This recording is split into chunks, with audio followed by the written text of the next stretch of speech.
Hallelujah. Praise the Lord. கர்த்தருடைய பரிசுத்த நாம ஸ்தோத்திரம். ஆண்டவராகிய இயேசு கிறிஸ்து இந்த நாளில் விசேஷமாக உங்களை ஆசீர்வதிப்பாராக. ஒரு புதிய நாளுக்குள் பிரவேசித்திருக்கிறோம். ஒவ்வொரு நாளும் அது புதிய நாளாக இருக்கிறது. அவருடைய கிருபை புதிதாக இருக்கிறது. இன்றைக்கு அந்த புதிய கிருபை நாள் ஆண்டவர் உங்களை வழி நடத்துவாராக. அவர் உங்களை அவருடைய திட்டத்தில் தீர்மானத்தில் வழி நடத்துவாராக. ஆமென். ஹல்லேலூயா. இந்த நாளுடைய தியானம், இந்த மெடிடேஷன்ஸ், நேற்று தேவனுடைய நாமம் அவர் நம்முடைய மேய்ப்பராக இருக்கிறார் என்று சொல்லி நம்ம தியானித்தோம். அதே வேளையில் அந்த மேய்ப்பருடைய இருதயமானது அவர் நமக்கு ஒரு நண்பனை போல நமக்கு துணையாளராக இருக்கிறார்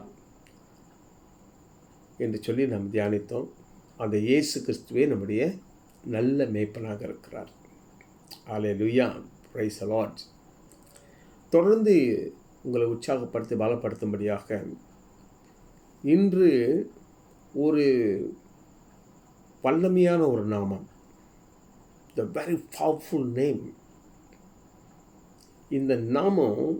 இந்த நாமத்தில் இருக்கிற அந்த தேவனுடைய குணாதிசயம், அந்த தேவனுடைய தன்மையானது நம்மளை ஒவ்வொருத்தரும் பலப்படுத்தும், நம்மளை உற்சாகப்படுத்தும், நம்ம வாழ்க்கையில் தேவனுடைய ஒரு பலத்தை கொண்டு வரும், ஒரு நம்பிக்கையை இன்னும் பெரிதுபடுத்த நம்ம விசுவாசத்தை கிளறி எழுப்போம். It's will stir up our spirit.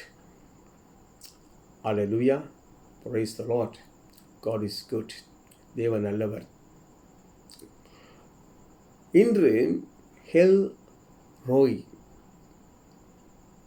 God who sees me, என்னை காண்கிற தேவன். எல் ரோகி, எல் ரோகி, என்னை காண்கிறீர். அப்போ கூட நம்ம பாட்டெலாம் பாடியிருக்கிறோம். நம்மை காண்கிற தேவன்.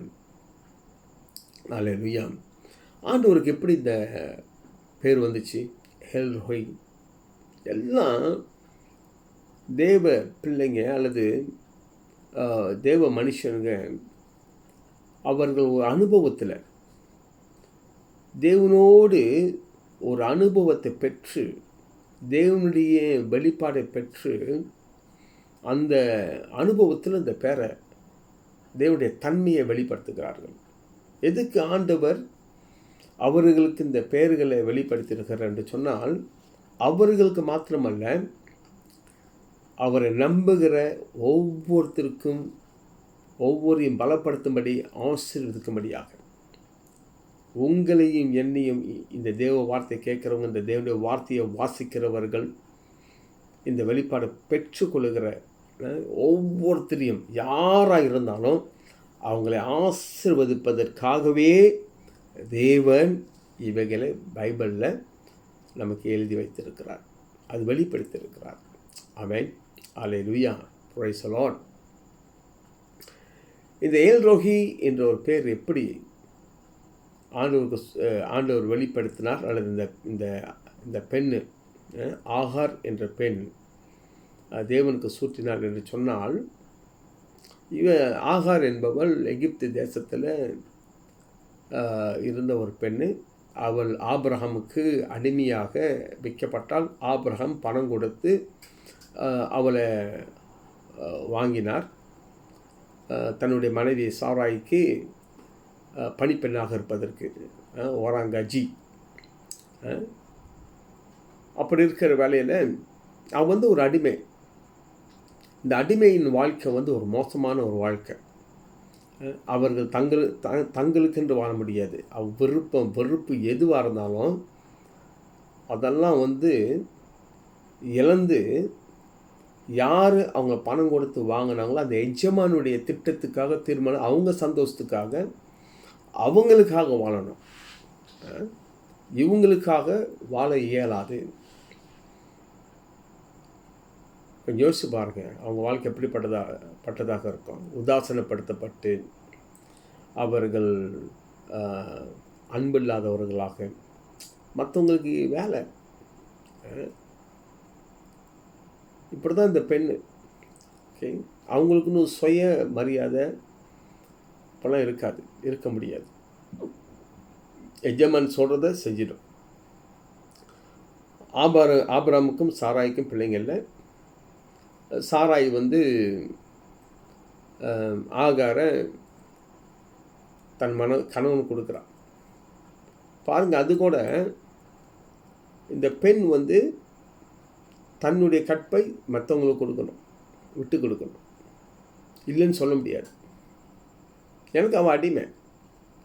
அவள் பெற்றெடுக்கிற குழந்தை அவளுக்கு சொந்தமாக முடியாது, எஜமானுக்கு தான் சொந்தம்.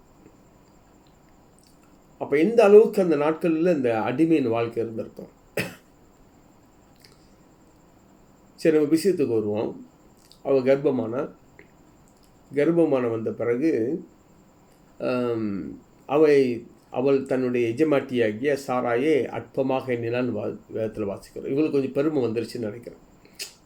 அது நிமித்தமாக அவள் மிகவும் துன்புறுத்தப்பட்டாள். பலவிதமான கஷ்டத்தின் இடத்துல கடந்து போனான்.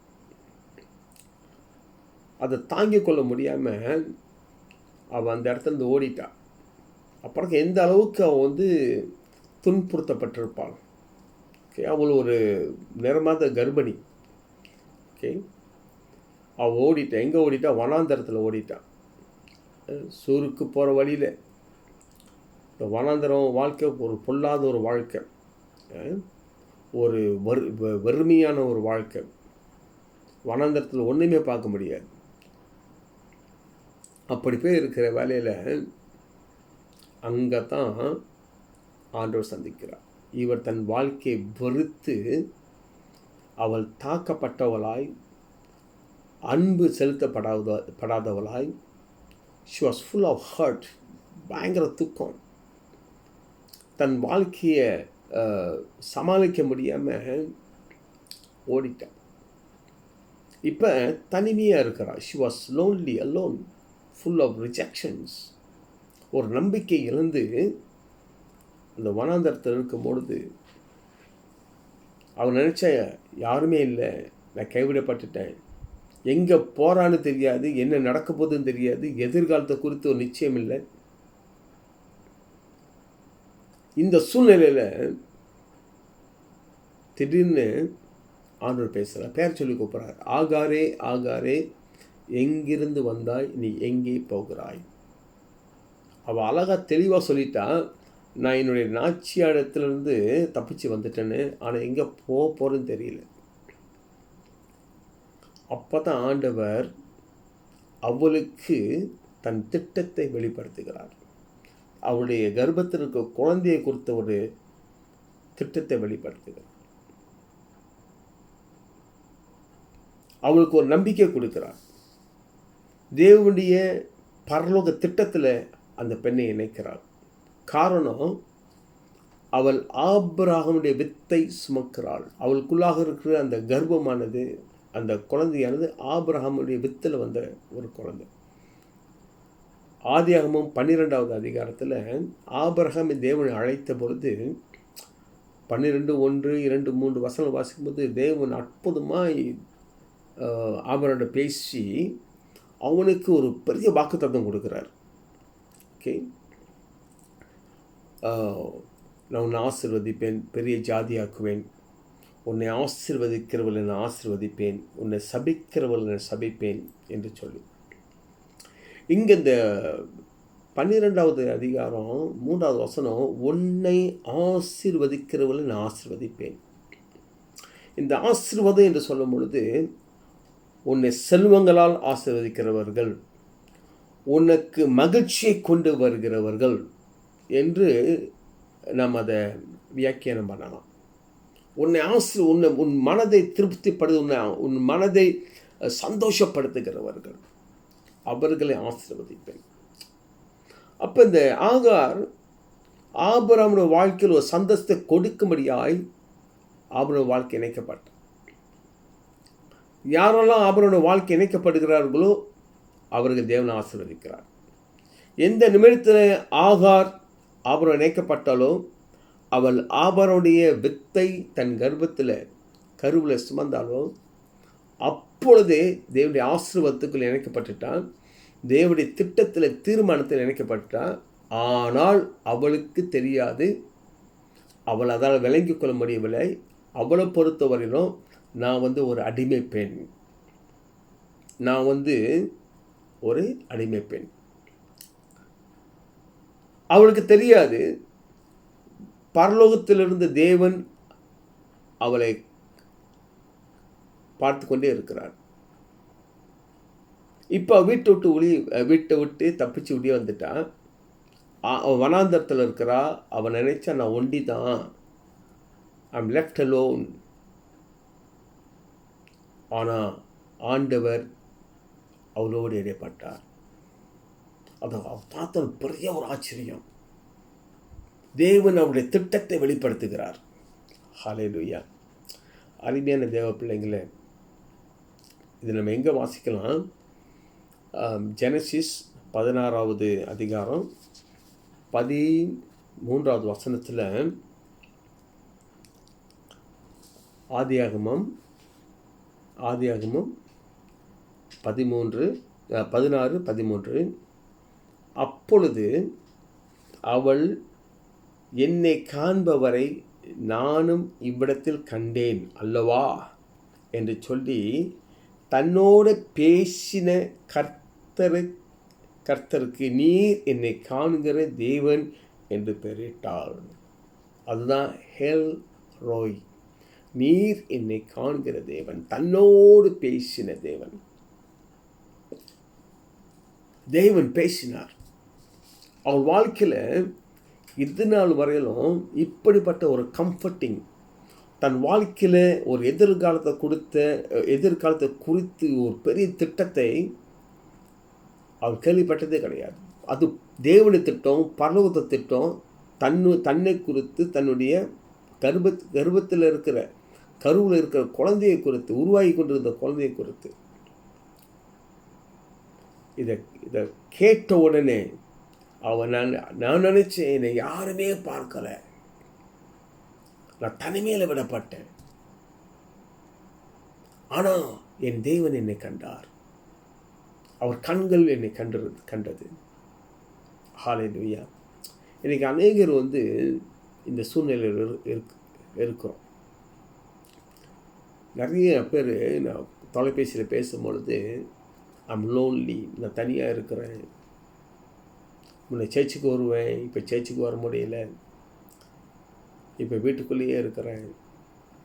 ஐம் டாக்கிங் பட் இந்த சிங்கிள் மதர்ஸ், தனிமையாக இருக்கிறவங்க.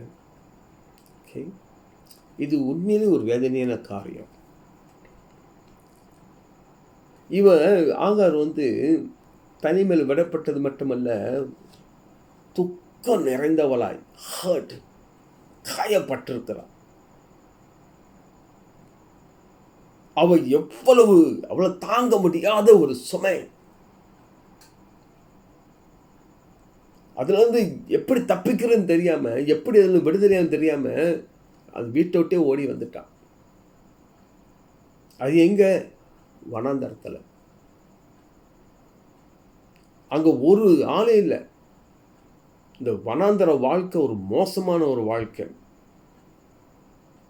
அது பயங்கரம். தண்ணி கிடைக்க கஷ்டம், ஆகாரம் கிடைக்க கஷ்டம். ஆனால் ஆண்டவர் அவளோடு பேசினார். நான் கூட இருக்கேன், நான் உன்னை காண்கிறேன் என்று சொன்னார், வெளிப்படுத்தினார். இன்னைக்கு நம்முடைய தேவன் நம்மளை காண்கிறவர், உங்களை காண்கிறார். How we can experience? ஆண்டவர் என்னை காண்கிற தேவன் இருக்கிறான்னு சொல்லி எப்படி உங்களுக்கு தெரியும்? எப்படி இந்த நம்பிக்கைக்குள்ளே நம்ம வர முடியும்? நமக்கு அவருக்கு நல்ல ஒரு ரிலேஷன்ஷிப் இருக்கணும். We must have a personal relationship. ஒரு தனிப்பட்ட இந்த ஒரு கான்டாக்ட், ஒரு உறவு. இந்த உறவு தேவன் நம்மளை காண்கிறார் என்ற வெளிப்படுத்தும். ஆமென். அல்லேலூயா. இங்கே எலியாவை குறித்து வாசிக்கிறோம். ஏற்கனவே உங்கள் மத்தியில் வந்து இதை நான் பிரசங்கம் பண்ணியிருக்கிறேன். எலியா, அதாவது 1 ராஜாக்கள் 19வது அதிகாரம், 1 ராஜாக்கள் 19வது அதிகாரத்தில் ஜெசபெல் ஒரு தீர்மானம் எடுக்கிறான். எலியா 450 பாகால் தீர்க்கதரிசியை கொண்டு போட்டது நிமித்தமாக அவள் ஒரு சவால் இருக்கிறாள்.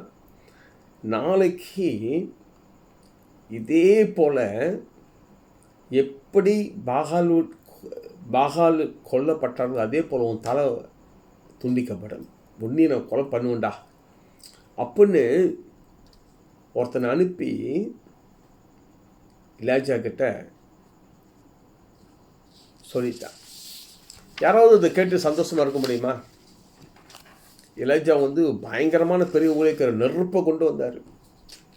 ராஜாக்களை பார்த்து தைரியமாக பேசின ஒரு மனுஷன். ஆனால் பாருங்கள், இந்த வார்த்தையை கேட்ட உடனே பைபிள் சொல்லுதுங்க,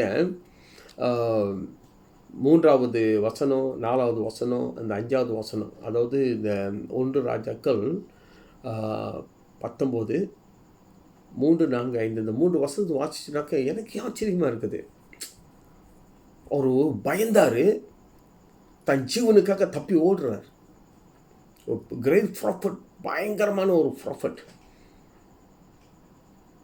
ஓடுறார், தப்பிச்சு ஓடுறார். எங்கே ஓடுறாரு? வனாந்தரத்தில் போயிட்டு அங்கே ஒரு சூறை செடி, அங்கே ஒரு செடியை பார்த்து அந்த செடிக்குள்ளே உட்காந்துட்டு சொல்கிறார், ஆண்டவரே என்னை சாவடிச்சிருங்க ஆண்டவரே. எந்த அளவுக்கு அந்த பயம், எந்த அளவுக்கு ஒரு அந்த வெறுமை, எந்த அளவுக்கு அந்த லோன்லினஸ், எந்த அளவுக்கு அவர் தாக்கப்பட்டிருப்பார். ஆண்டவரே நான் செத்து போயிடுறேன் ஆண்டவரே. இன்றைக்கி அநேக வேலை நம்ம கடந்து போகிற சில பிரச்சனைகள், சில போராட்டங்கள் நமக்கு சோர்வை கொண்டு வரது மட்டும் இல்லாமல் நம்ம எண்ணத்தையும் தாக்கும். அதை சொல்லிச்சு என்ன தெரியுங்களா? நீ செத்து போயிரு. அதுதான் உனக்கு பதில். மோசே அப்படி தான் அழுதார், ஆண்டவரே என்னை சாவடிச்சிருங்க ஆண்டவரே. இவங்களாம் வந்து பெரிய பெரிய ஊழியக்காரங்க தெரியுங்களா?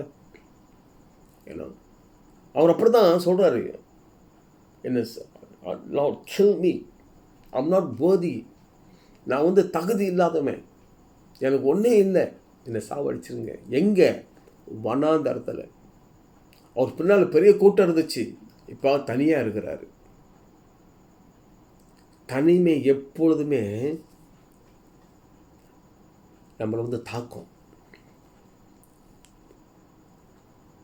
பிகாஸ் நம்ம எப்போதுமே ரிலேஷன்ஷிப்பில் இருக்கிறவங்க. ஏன்னா இந்த பயம், தனிமை, வாழ்க்கையில் விரக்தி, அவர் ஆண்டவரே என்னை சாவடிச்சிருங்க ஆண்டவரே அப்படின்னு சொல்லிட்டு செத்து போயிடுவோண்டா, இனிமேல் நம்ம வாழ முடியாதுடா, நம்பிக்கை இழந்து படுத்திருக்கிறாரு.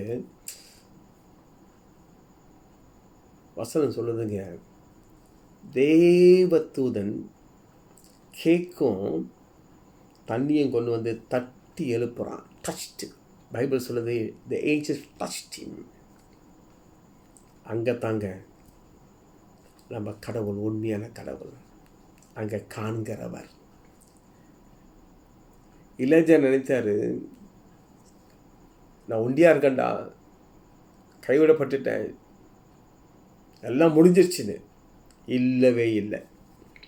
கர்த்தரை நம்பி வாழ்கிற, கர்த்தருக்காக வாழ்கிற எந்த மனுஷனும் கடவுள் கைவிட மாட்டார். நீங்கள் கடவுளால் அழைக்கப்பட்டு கடவுள் உங்களை பெயர் சொல்லி அழைத்திருக்கிறார். அவரை தட்டி பரலோகத்திலிருந்து சாப்பாடு வந்துச்சு, பரலோகத்திலிருந்து தண்ணீர் வந்துச்சு. யோசிச்சு பாருங்க. தொட்டு அவர் அந்த தொடுதல் என்ன தெரியுங்களா? அரவணைப்பு, த கம்ஃபர்ட், ஒரு ஆறுதல்.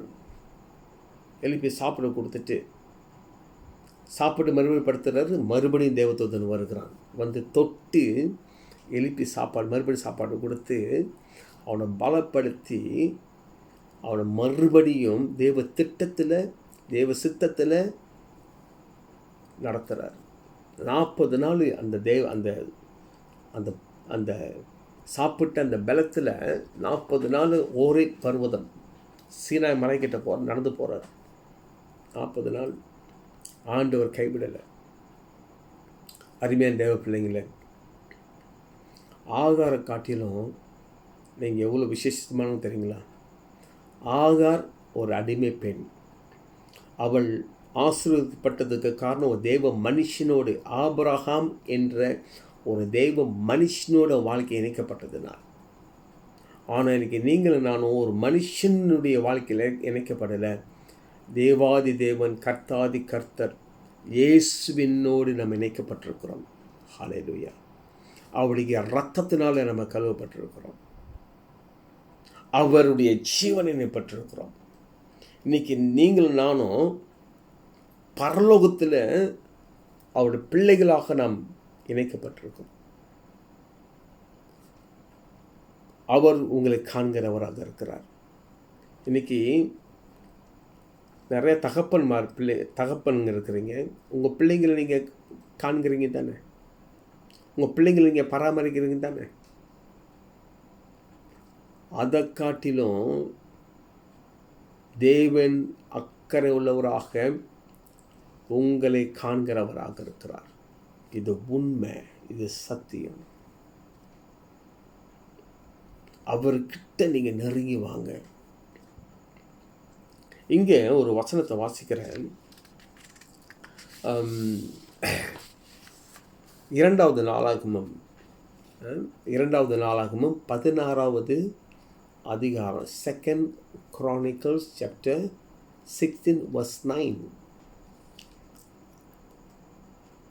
தம்மை பற்றி உத்தம இருதயத்தோடு இருக்கிறவர்களுக்கு தம்முடைய வல்லமையை விளங்கும் பண்ணும்படி கர்த்தருடைய கண்கள் பூமி எங்கும் உலாவிக் கொண்டிருக்கிறது. இந்த விஷயத்தில் மதி இல்லாதவராய் இருந்தீர், ஆகையால் இது முதற்கொண்டு உனக்கு யுத்தங்கள் நேரிடும் என்றான். இதை யாருக்கு சொல்லப்படுதுனாக்க, அனானி என்கிற ஒரு தேவ மனுஷன் ஆசா என்ற யூத ராஜாவுக்கு சொல்லுகிறான். ஏன் சொல்கிறான் அப்படின்னாக்க, இஸ்ரவேல் ராஜா பாஷான்னு உங்களுக்கு யார் ஞாபகம் வருது? ரஜினியோட ஞாபகம் வரும். பாஷா அந்த பாஷா இல்லை. இது 2 நாளாகமம் 16வது அதிகாரத்தில் 9வது வசனத்தில் இஸ்ரவேலின் ராஜா பாஷா. அப்பயே பாஷா இருந்திருக்கிறார். அவர் ராஜா. அவர் இந்த ஆசாவுக்கு விரோதமாக ராமாவை கட்டினார். அப்போ இந்த ஆசா ராஜா என்ன செஞ்சார்? சீரிய ராஜா கிட்ட போய் உதவி கேட்டார். இதனால் ஆண்டவர் கோபம் அடைஞ்சிட்டார்.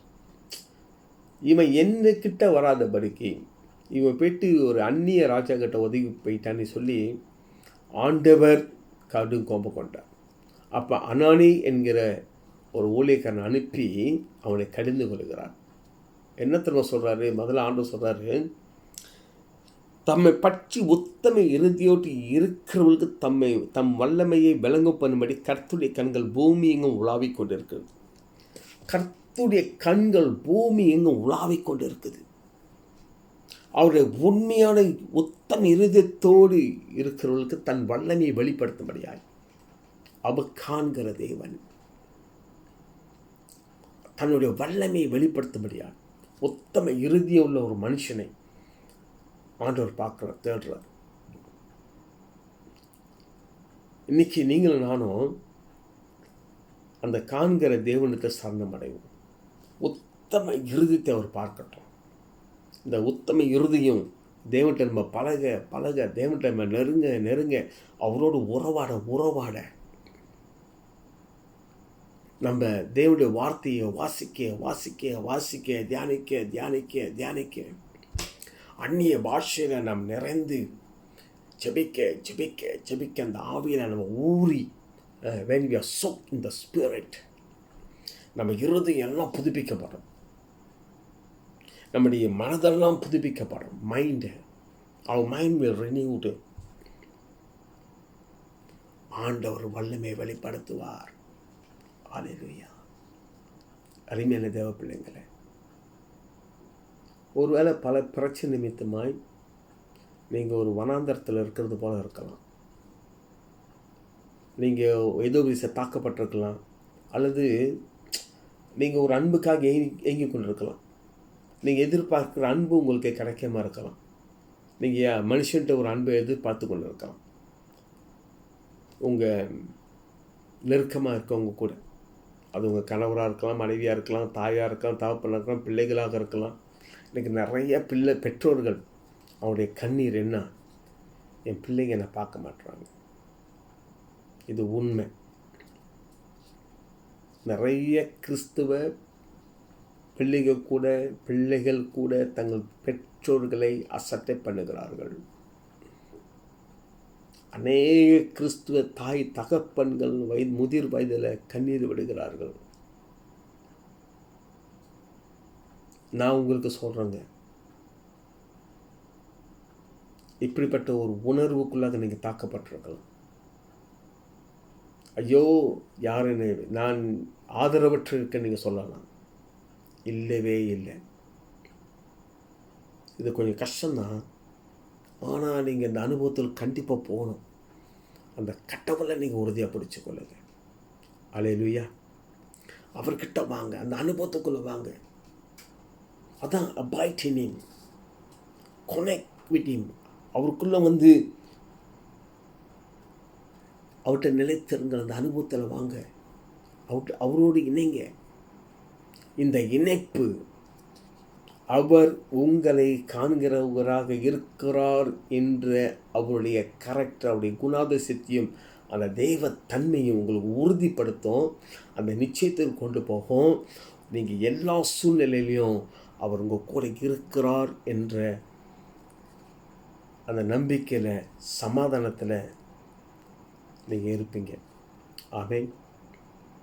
அவர் தேவ திட்டத்தில் உங்களை நடத்துவார். அல்லேலூயா. ஆமென். ஆகினால அவர்கிட்ட முழுமையாக ஒப்பு கொடுங்க. ஜெபிப்போமா? Can we pray? உங்கள்கிட்ட இருக்க மனக்குறைகள் எல்லாத்தையும் இன்னைக்கு ஆண்டோட பாதத்துக்கு கொண்டு வாங்க. அவர்கிட்ட அவர் உங்களுக்கு அவர் தகப்பனாக இருக்கிறார். உங்களை ரொம்ப நேசிக்கிறார். இது உண்மை. ஆமென். அவர் அன்பை வெளிப்படுத்த விரும்புகிறார். அவருடைய தன் கரத்தில் உங்களை தொட விரும்புகிறார். உங்களை அரவணைக்க விரும்புகிறார். அல்லேலூயா. ஜெபம் பண்ணுவோம். அன்பு தகப்பனே, அப்பா, நீர் எங்களை காண்கிறவராக இருக்கிறேன். இயேசு சுவாமி, நீ சிலுவையில் தலையிலிருந்து அடிப்பாத வரை ரத்தம் சிந்தப்பட்டு கொண்டிருக்கும் வேளையிலும், ஆண்டவரே, முள்முடி தரித்தவராய் ஆணைகள் அடிக்கப்பட்டிருக்கும் பொழுதும், அந்த வலி வேதனையில் நீ பசியும் பட்டினியாக இருக்கும்போது கூட அந்த சிலுவையிலிருந்து ஆண்டவரே, இந்த பூமியில் உன்னை பெற்றெடுப்பதற்கு தாயாக இருந்த அந்த தாயை பார்த்து ஒரு ஆறுதல் படுத்தினீர். உன்னுடைய அந்த பராமரிப்பை, இருதயத்தை வெளிப்படுத்தினீர். உன் சிலுவையிலிருந்து உன் கண்கள் அந்த தாயை கண்டது. நீர் காண்கிற தேவனாக இருக்கிறீர். அன்பு தகப்பனே, ஏசப்பா, ஹெல்ரோய்,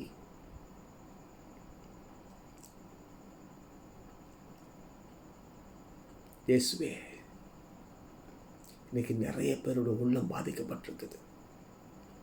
வயதான தாய்மார்கள், தகப்பன்மார்கள், முதியோர்கள் அன்புக்காக ஏங்கி கொண்டிருக்க அசட்டை பண்ணப்பட்டிருக்கிறாங்க. அன்பு தகப்பனே, நீர் அவ்வளோடு இருக்கிற உறுதிப்படுத்து. இன்னைக்கு அநேகர் வனாந்தரத்தில் இருக்க போது இருக்கிறாங்க. கைவிடப்பட்டு பாரத்தை சுமந்தவர்களாய், ஐயோ, ஒரு அங்கலாய்ப்பு, நான் என்ன செய்வேன், யாரும் எனக்கு உதவி செய்வான், எல்லாம் கைவிட்டுட்டாங்களே. ஆண்டவர் உள்ளத்தில் தாக்கப்பட்டு இருக்கிறாங்க, ஒதுக்கப்பட்டு இருக்கிறாங்க, சிறுமைப்பட்டு இருக்கிறாங்க. ஒரு அடிமையை போல இருக்கிறாங்க. நாதியற்றவனாக இருக்க என்று சொல்லி இருக்கிறாங்க. அன்பு தகப்பனே, நீ காண்கிறவராக இருக்கிறீர். உன் கரம் அவளை தொடட்டும் ஆண்டவர். நீ ஒரு ஒத்தாசை செய்யும் தகப்பனே ராஜா இயேசுவே. அன்பு தகப்பனை ஜெபிக்கிறேன் ராஜா. இப்பொழுது ஆண்டவரே உன் கரத்தை நீட்டும். பிள்ளைகளுக்காக ஜெபிக்கிறேன். இந்த பிள்ளைகள் தாய் தகப்பனை கனப்படுத்தட்டும். தாய் தகப்பனுக்கு பணிவிடை செய்யட்டும். தாய் தகப்பனுக்கு ஆண்டவரை மரியாதை கொடுத்து அவங்களை பராமரிக்கட்டும். அன்பு தகப்பனை நீங்கள் குடும்பங்களை கட்டுங்க. நீங்கள் குடும்பமாக இருக்கிறாங்க. குடும்பமாய் ஆண்டவனை துதிக்கிட்டு ஆராதிக்கிட்டோம். குடும்பமாய் நீர் காண்கிற தேவன் என்பதை உணரட்டும். குடும்பங்களில் இருக்கிற பிரச்சனை போடுறது உதவி செய்ய மாட்டவர். பலவீனத்தில் பலப்படுத்தும் இயேசுவே. உன்னுடைய ஊழியக்காரனாக இருந்து, உன்னுடைய பிரதிநிதியாய், உன் வாய்மொழியாய் இருந்து உன் பிள்ளைகளை ஆசீர்வதிக்கிறேன். இந்த வார்த்தை கேட்குற ஒவ்வொருத்தரையும் ஆசீர்வதிங்க. நன்றி அப்பா. In the name of the Father, Son, the Holy Spirit. Amen. Hallelujah. Thank you, Lord. All the glory to you. All the glory to you. எல்லா துதி மகிமை உமக்கு ஆண்டவர்.